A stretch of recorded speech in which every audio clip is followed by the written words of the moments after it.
Ya, shalom teman-teman. Yes, pada saat sore hari ini kita ketemu lagi dalam ibadah pemuda remaja GBI Agape atau biasa kita sebut dengan ibadah Yes.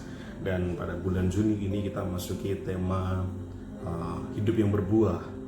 Ketika hidup kita sudah mengenal Kristus lebih dalam, kita sudah lebih sungguh-sungguh di dalam Tuhan, menghayati dan merenungkan, memahami akan pengorbanan Kristus yang memberikan kita keselamatan.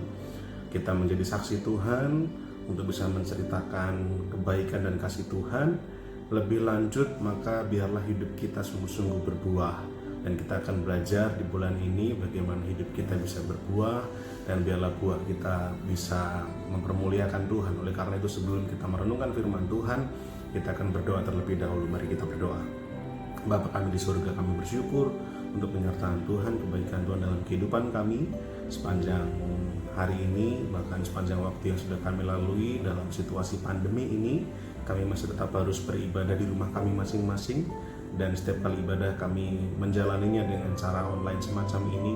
Kami mohon kiranya Tuhan tetap memberkati, menjagai kami, dan membiarkan hati kami terus untuk boleh bersemangat, bahkan membawa kami lebih lagi mengasihi Tuhan, mencintai Tuhan, sambil menunggu waktu untuk kami dapat berjumpa kembali, beribadah kembali, bersekutu kembali dalam bertatap muka. Kalau sebentar kami akan merenungkan firman Tuhan, kiranya Tuhan bersabda atas kami siap mendengar, urapi hamba dalam segala keterbatasan hamba. Biarlah apa yang hamba sampaikan sungguh-sungguh menyenangkan hati Tuhan, sungguh berasal dari Tuhan, memberkati setiap yang mendengar. Nama Tuhan dibesarkan, nama Tuhan dipermuliakan. Terima kasih Tuhan, terima kasih. Biarlah kami memahami, mengerti, bahkan terlebih lagi melakukan firman Tuhan dalam kehidupan kami. Dalam nama Yesus, yang bersyukur dan berdoa. Haleluya, amin. Ya, baik teman-teman, kita akan buka Alkitab kita untuk kita mulai belajar dan merenungkan, memahami firman Tuhan dengan tema hidup yang berbuah. Kita akan buka di Matius, Injil Matius pasal yang ke-7, ayat yang ke-15 sampai dengan ayat yang ke-23. Matius pasal 7, ayat 15 sampai 23. Teman-teman simak dan saya akan bacakan dari sini. Matius pasal 7 ayat 15 sampai dengan ayat yang ke-23. Waspadalah terhadap nabi-nabi palsu yang datang kepadamu dengan menyamar seperti domba, tetapi sesungguhnya mereka adalah serigala yang buas. Dari buahnya lah kamu akan mengenal mereka. Dapatkah orang memetik buah anggur dari semak duri atau buah ara dari rumput duri? Demikianlah setiap pohon yang baik menghasilkan buah yang baik, sedang pohon yang tidak baik menghasilkan buah yang tidak baik. Tidak mungkin pohon yang baik itu menghasilkan buah yang tidak baik, ataupun pohon yang tidak baik itu menghasilkan buah yang baik. Dan setiap pohon yang tidak menghasilkan buah yang baik pasti ditebang dan dibuang ke dalam api. Jadi dari buahnya lah kamu akan mengenal mereka. Bukan setiap orang yang berseru kepadaku Tuhan, Tuhan akan masuk ke dalam kerajaan surga, melainkan dia yang melakukan kehendak Bapakku yang di surga. Pada hari terakhir banyak orang akan berseru kepadaku Tuhan, Tuhan, bukankah kami bernubuat demi namamu dan mengusir setan demi namamu dan mengadakan banyak mujizat demi namamu juga? Pada waktu itulah aku akan berterus terang kepada mereka dan berkata, aku tidak pernah mengenal kamu, enyahlah daripadaku kamu sekalian pembuat kejahatan. Nah teman-teman, kita sudah baca di bacaan yang kita renungkan yang menjadi bahan pembahasan kita pada saat ini. Di sana dikatakan bahwa setiap dari buahnya lah kita akan mengenal pohonnya. Artinya setiap pohon yang baik pasti menghasilkan buah yang baik, sedang pohon yang tidak baik pasti menghasilkan buah yang tidak baik. Jadi bagaimana kita bisa menunjukkan kehidupan kita kepada orang di luar sana adalah dengan memperlihatkan atau dengan melakukan atau dengan menunjukkan buah-buah yang mampu bisa keluar atau nampak atau dirasakan oleh orang-orang di sekitar kita. Apakah buah yang keluar, yang ada dalam kehidupan kita adalah buah yang baik, ataukah justru sebaliknya buah yang ada adalah buah yang tidak baik? Kalau buah yang ada adalah buah yang tidak baik, maka mustahil hidup kita mampu menjadi saksi seperti yang menjadi tema kita di bulan yang lalu, menjadi saksi atau duta besar bagi Kristus. Artinya kita baru bisa menjadi saksi kalau hidup kita sungguh-sungguh menghasilkan buah yang baik, bukan justru buah yang tidak baik. buah yang mampu dirasakan oleh orang banyak, buah yang menyenangkan, buah yang manis, buah yang membuat orang boleh berkata bahwa hidup kita menjadi berkat, bukan justru menjadi batu sandungan. Oleh karena itu, pada saat hari ini, sore hari ini, kita akan belajar bagaimana supaya hidup kita bisa berbuah. Ada 3 hal yang sudah cukup sering disampaikan orang, dan saya akan berusaha untuk menyampaikan kepada teman-teman dengan sederhana mungkin. 3 hal mengenai berakar, bertumbuh, dan berbuah adalah sebuah tahapan yang wajar dalam sebuah pohon. Ketika dia ingin berbuah, ketika pohon ini harus mencapai tahapan berbuah, ada tahapan yang harus terjadi sebelumnya. Sebelum bisa menghasilkan buah, pohon itu dia harus berakar terlebih dahulu. Akarnya harus cukup kuat terpancang, akarnya harus merambat untuk menemukan sumber-sumber makanan bagi pohon itu. Lalu dia harus bertumbuh dengan sehat, bertumbuh dengan baik, baru pada akhirnya nanti bisa menghasilkan buah atau kita sebut dengan berbuah. Oleh karena itu, hari ini, saat ini kita akan belajar bagaimana kita bisa berbuah, yaitu dengan kita berakar terlebih dahulu, lalu kita bisa bertumbuh dengan baik. Kalau akar kita bisa terpancang dan juga akar kita bisa merambat dengan menemukan sumber makanan yang baik, tentunya kita bertumbuh dengan baik. Lalu setelah kita bertumbuh dengan baik, ada progres yang baik, maka kita bisa menghasilkan buah yang baik. Harapan kita seperti itu. Nah, hal yang pertama yang ingin saya bagikan adalah perihal berakar. Apa maksud dari berakar? Berakar adalah keadaan ketika kita mau berkomitmen untuk lebih sungguh-sungguh, untuk mau berkomitmen lebih dalam. Pohon itu bisa berdiri dengan kokoh kalau akarnya menancap dalam. Kalau akarnya ini bisa sampai masuk ke dalam dengan kokoh, dengan kuat, maka pohon itu pun akan berdiri dengan kokoh. Tidak cukup hanya terpancang dalam, tapi akar ini harus berusaha, akar ini harus merambat, harus menemukan sumber makanan yang baik, sumber makanan yang sesuai, yang dibutuhkan oleh pohon ini. Nah, oleh karena itu perihal berakar berbicara mengenai keadaan komitmen untuk kita mau lebih sungguh-sungguh, lebih dalam. Lebih dalam dalam hal apa? Kalau kita baca di bacaan kita tadi, ada satu hal yang menjadi highlight atau ada satu hal yang menjadi sorotan. Ketika ada orang yang berkata, aku sudah berbuat demi namamu, bahkan mengusir setan demi namamu, dan mengadakan banyak mujizat demi namamu juga Tuhan. Tapi pada waktu itulah Tuhan berterus terang kepada mereka dan berkata, Tuhan berkata, aku tidak pernah mengenal kamu, hanyalah daripadaku kamu sekalian pembuat kejahatan. Ironis keadaannya ketika orang ini merasa bahwa dia mengenal Tuhan, ironis ketika dia merasa bahwa dirinya sudah melakukan apa yang menjadi keinginan Tuhan. Bagi dia keinginan Tuhan itu berarti bernubuat, mengusir setan, mengadakan mujizat. Bagi orang ini itu adalah keinginan Tuhan. Tapi justru Tuhan berkata bahwa aku tidak mengenal kamu. Oleh karena itu, kalau kita mau berakar, artinya kita harus mengenali lebih sungguh-sungguh lagi, mengenal Tuhan lebih dalam lagi. Kita harus tahu bagaimana pribadinya Tuhan, apa yang diinginkan Tuhan, apa yang menjadi kehendaknya Tuhan. Kita membedakan mana kehendak Tuhan dan keinginan daging kita sendiri. Kita belajar untuk bisa menimbang-nimbang apakah apa yang akan kita kerjakan ini menyenangkan hatinya Tuhan atau melukai hatinya Tuhan. Hal-hal semacam ini harus kita pelajari, harus bisa kita pahami bagaimana caranya, ya dengan kita bisa menyukai untuk merenungkan firman Tuhan. Kenapa? Karena dari dalam firman Tuhanlah kita bisa menemukan apa yang menjadi isi hatinya Tuhan. Di dalam firman Tuhan kita bisa mengenal kerinduan Tuhan, keinginan Tuhan, kehendak Tuhan.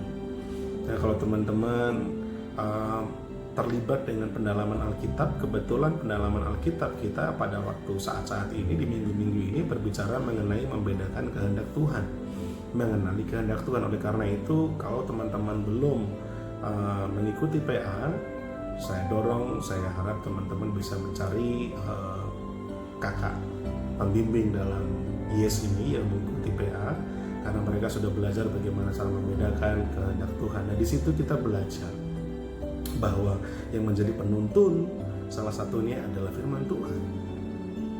firman Tuhan ini menentukan. Ada beberapa hal yang bisa kita pegang ketika kita mau membedakan apakah ini kehendak Tuhan atau bukan. Ada dorongan damai sejahtera. Kalau kita merasa damai sejahtera, bisa jadi itu kehendak Tuhan. Lalu ada tuntunan Roh Kudus. Lalu juga firman Tuhan, dan juga ada pengarahan atau pimpinan dari para pemimpin rohani kita. Nah, salah satu hal di dalamnya adalah firman Tuhan. Menurut saya firman Tuhan adalah salah satu faktor yang cukup besar, bahkan sangat besar, untuk kita bisa mengenal, memahami apa yang jadi kehendaknya Tuhan. Melalui firman Tuhan kita bisa mengenal Tuhan. Nah, permasalahannya bagi anak-anak muda, seringkali anak-anak muda tidak dapat mengenali kehendak Tuhan. Kenapa? Karena anak-anak Tuhan malas untuk merenungkan firman Tuhan. Jangankan untuk merenungkan firman Tuhan, untuk membaca firman Tuhan saja rasa-rasanya berat. Mendengarkan firman Tuhan menjadi kegiatan yang membosankan.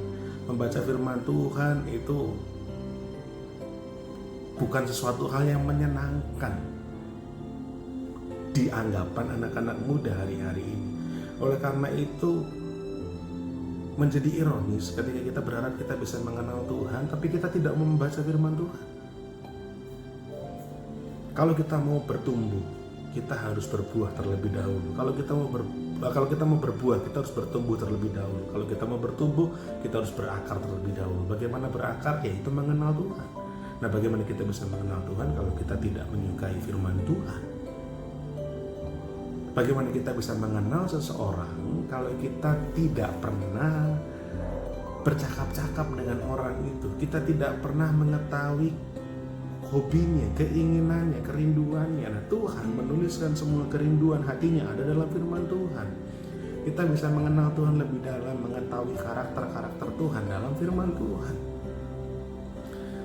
Bagaimana kita bisa mengenal Tuhan kalau kita tidak pernah membaca atau bahkan kita merenungkan firman Tuhan?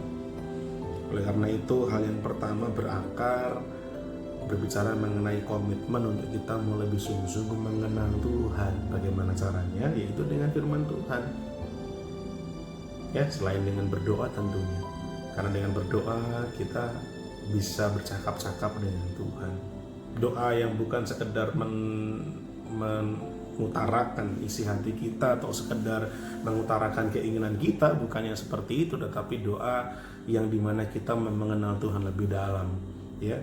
Tapi dorongan saya, salah satu hal yang harus mulai kita belajar untuk menyukainya adalah dengan membaca atau merenungkan firman Tuhan, karena dari dalamnya teman-teman akan menemukan banyak sekali mutiara-mutiara rohani, mutiara-mutiara ilahi, di mana Tuhan taruhkan kehendak Tuhan, apa yang jadi kerinduan hatinya di sana dalam firman Tuhan. Ya, jadi kalau kita mau berbuah, kita harus bertumbuh. Kalau kita mau bertumbuh, kita harus berakar. Bagaimana berakar? Kenal Tuhan lebih dalam, kenal Tuhan lebih sungguh. Butuh komitmen, teman-teman. Kalau kita saja berkata, aku ingin mengenal orang itu lebih lagi, ketika kita tertarik, ketika kita merasa seakan-akan jatuh cinta kepada orang itu, maka kita rindu tahu lebih dalam tentang kehidupannya. Lalu bagaimana dengan Tuhan? Apakah kita tidak rindu untuk mengenal Tuhan lebih dalam? Bagaimana hidup kita bisa berbuah kalau kita tidak mengenal Tuhan lebih sungguh-sungguh? Bagaimana caranya? Dengan mendalami firman Tuhan. Oleh karena itu, sekali lagi, kalau teman-teman belum terlibat dalam pendalaman Alkitab, saya dorong teman-teman untuk terlibat, ikut cari tahu. Ya, tanya kepada kakak-kakak muda, kakak-kakak pembimbing yang ada di gereja, yang ada di dalam komunitas Yes.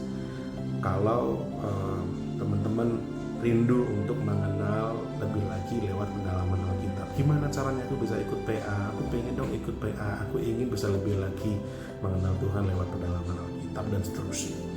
Nah, hal yang kedua yang bisa kita kerjakan adalah dengan bertumbuh.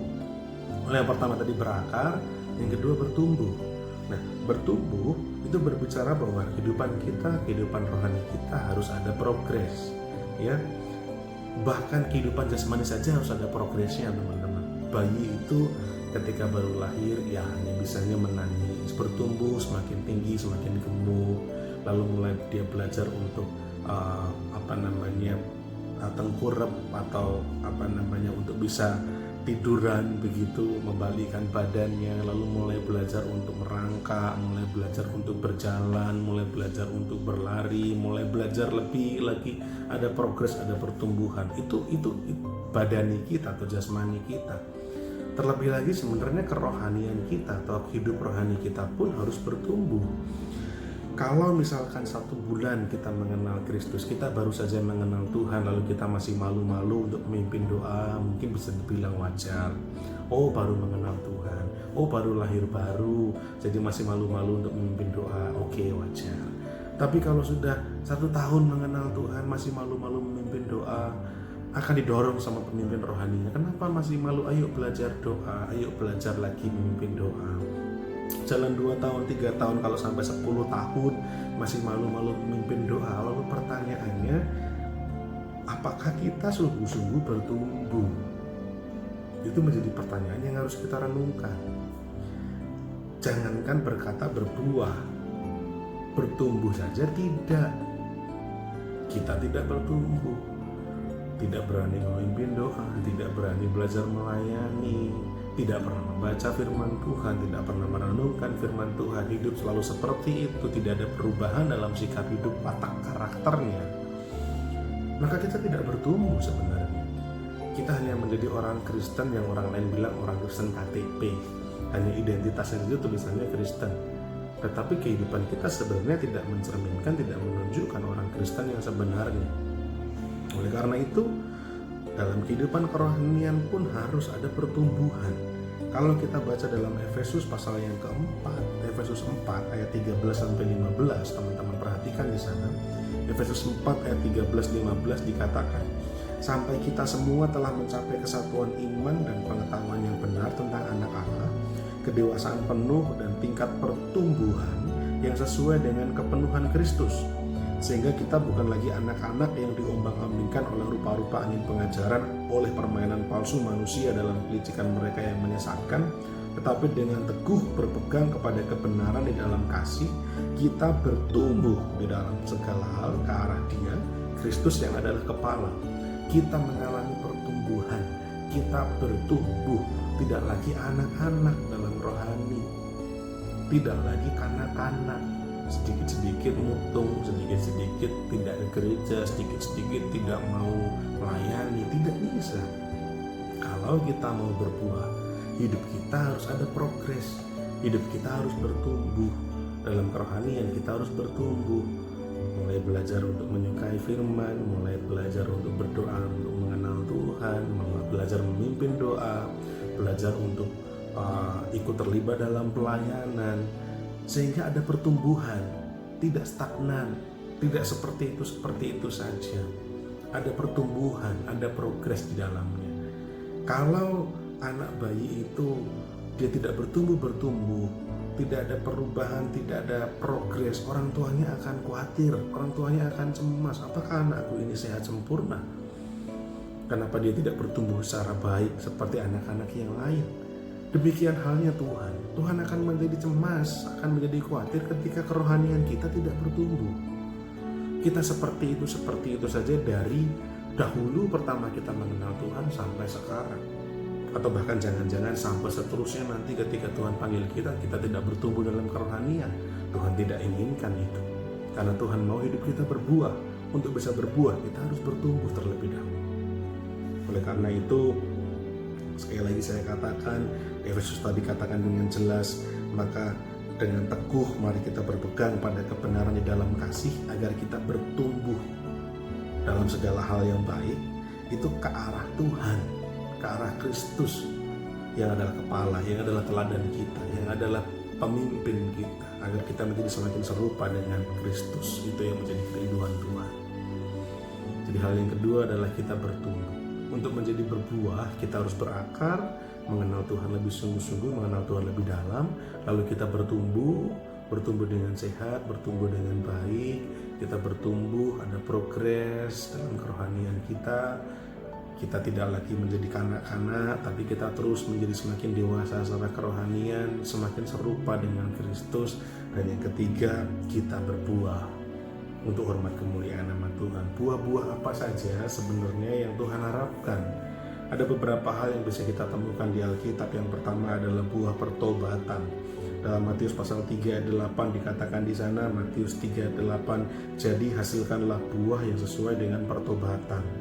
Hidup kita harus bertobat dari sikap-sikap kebiasaan buruk yang lama, yang serupa dengan dunia, maka kita harus tinggalkan dan kita berubah menjadi seperti yang Tuhan mau. Seperti kata Roma 12 ayat yang kedua, agar kita berubah membarui budi kita, untuk kita bisa membedakan manakah kehendak Allah, apa yang baik, apa yang berkenan, dan apa yang sempurna. Kita harus betul-betul menunjukkan hidup yang sungguh-sungguh bertobat, ada buah pertobatan. Kalau dulu kita suka mengatakan kata-kata yang tidak pantas atau kata-kata kotor, maka sekarang kata-kata kita penuh kasih, kata-kata kita lemah lembut. Kalau dahulu kita sangat temperamental, pemarah, sekarang kita menjadi orang yang jauh sabar. Ada perubahan kehidupan yang bisa disaksikan, ada pertobatan kehidupan yang bisa dilihat oleh orang lain, yang membuat mereka bisa berkata bahwa oh, kita sungguh-sungguh berbuah, kita sungguh-sungguh menjadi orang yang lebih baik. Ada buah pertobatan. Yang kedua, ada buah kebaikan, keadilan, dan kebenaran. Dalam Efesus pasal yang kelima ayat 8 dan 9, Efesus 5 ayat 8 dan 9 dikatakan, memang dahulu kamu adalah kegelapan, tetapi sekarang kamu adalah terang di dalam Tuhan. Sebab itu hiduplah sebagai anak-anak terang, karena terang hanya berbuahkan kebenaran, hanya berbuahkan kebaikan dan keadilan dan kebenaran. Hal-hal yang manis, hal-hal yang indah, yaitu kebaikan, keadilan, kebenaran. Kita melakukan apa yang baik, kita melakukan apa yang adil, kita melakukan apa yang benar. Buah kehidupan yang membuat orang lain bisa memuji Tuhan lewat kehidupan kita. Sikap hidup yang baik. Kalau kita adalah siswa, mari jadi siswa yang baik di sekolah. Jadi siswa yang menyenangkan di sekolah. Nilai-nilaimu memuaskan, sikap perilakumu menyenangkan, menjadi teladan tidak hanya bagi teman-teman, bahkan guru-guru pun menyaksikan kehidupanmu yang berkualitas. Kalau kita mahasiswa, mari kita menjadi mahasiswa yang sungguh-sungguh menonjol, mahasiswa yang membuat orang lain, teman-teman mahasiswa yang lain, mereka boleh melihat kehidupan kita berkata, oh ini berbeda, ada kualitas. Kalau kita seorang karyawan, kita seorang pekerja, mari kita bekerja sungguh-sungguh menyenangkan atasan kita, menyenangkan pemilik perusahaan di mana kita bekerja.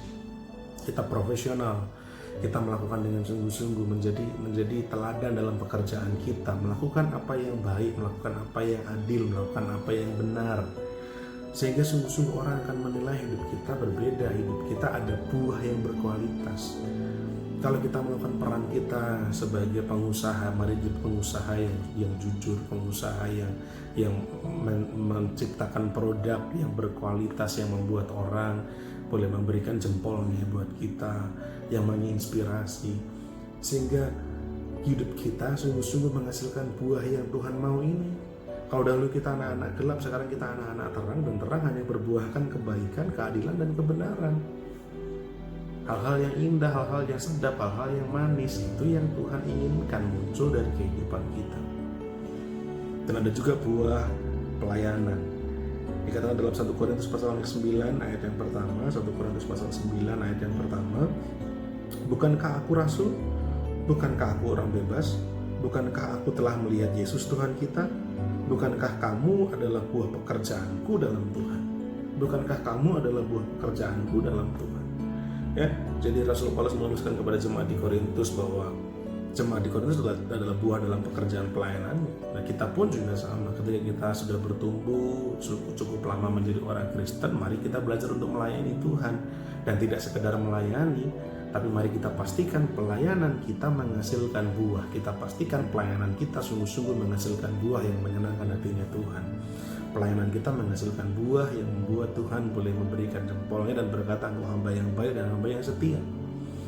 Bukan malah menjadi hamba yang membuat Tuhan harus bersedih, membuat Tuhan harus mengelus dada, tetapi kita menjadi hamba, menjadi pekerja yang menghasilkan hasil pelayanan yang menyenangkan hatinya Tuhan. Dan teman-teman yang dikasih Tuhan, marilah bahwa kita belajar untuk sungguh-sungguh mengerti, memahami firman Tuhan ini, bahwa tuntutan Tuhan dalam kehidupan kita sebagai orang percaya adalah hidup kita menghasilkan buah.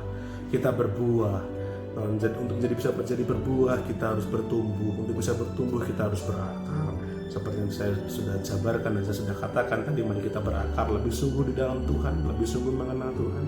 Kita bertumbuh dalam segala hal yang baik untuk semakin hari semakin serupa dengan Kristus, bertumbuh semakin menyenangkan hatinya Tuhan, tidak terus menjadi kanak-kanak dalam kerohanian kita, tapi menjadi orang yang dewasa dalam rohani. Dan yang terakhir kita berbuah. Buah-buah apa saja yang bisa kita hasilkan?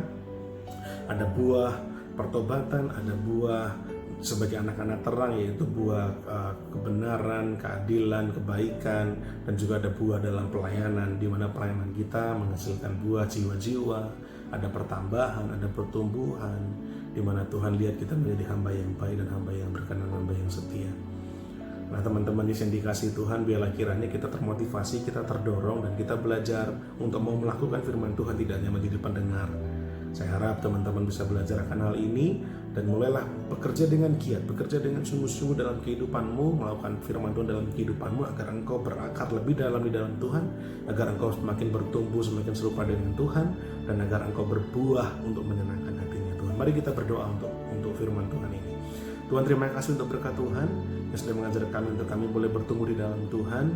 Bagaimana untuk kami bisa terlebih dahulu berakar Tuhan, berakar dengan dalam, berakar dengan teguh di dalam Tuhan, mengenal Tuhan lebih sungguh-sungguh, lalu kita bertumbuh semakin serupa dengan Tuhan, dan kita semakin hari semakin berbuah, menghasilkan buah pertobatan, buah kebaikan, keadilan, kebenaran, dan juga buah dalam pelayanan, yaitu jiwa-jiwa, untuk semakin hari semakin menyenangkan hatinya Tuhan. Mampukan kami Tuhan tidak hanya menjadi pendengar, tetapi menjadi pelaku firman Tuhan, dan biarlah kami sungguh-sungguh melakukan firman Tuhan sehingga boleh menghasilkan buah-buah di mana hidup kami menyenangkan hatinya Tuhan, menyukakan hatinya Tuhan, hidup kami boleh terpancar menjadi saksi, dan semakin banyak orang mengenal Tuhan, nama Tuhan dibesarkan, nama Tuhan dipermuliakan. Terima kasih Tuhan, ajar kami terus senantiasa mengucap syukur dalam segala hal, dan biarlah hidup kami sungguh-sungguh menyenangkan hatinya Tuhan, mempermuliakan namanya Tuhan. Dalam nama Yesus kita bersyukur dan berdoa, haleluya, amin. Baik teman-teman, demikian firman Tuhan yang bisa saya bagikan di kesempatan ibadah Yes kali ini. Biarlah menjadi berkat buat kita semua, dan marilah kita melakukan firman Tuhan dalam kehidupan kita, dan kita menghasilkan buah-buah dalam kehidupan kita, supaya Tuhan dipermuliakan, Tuhan dibesarkan. Tuhan Yesus memberkati.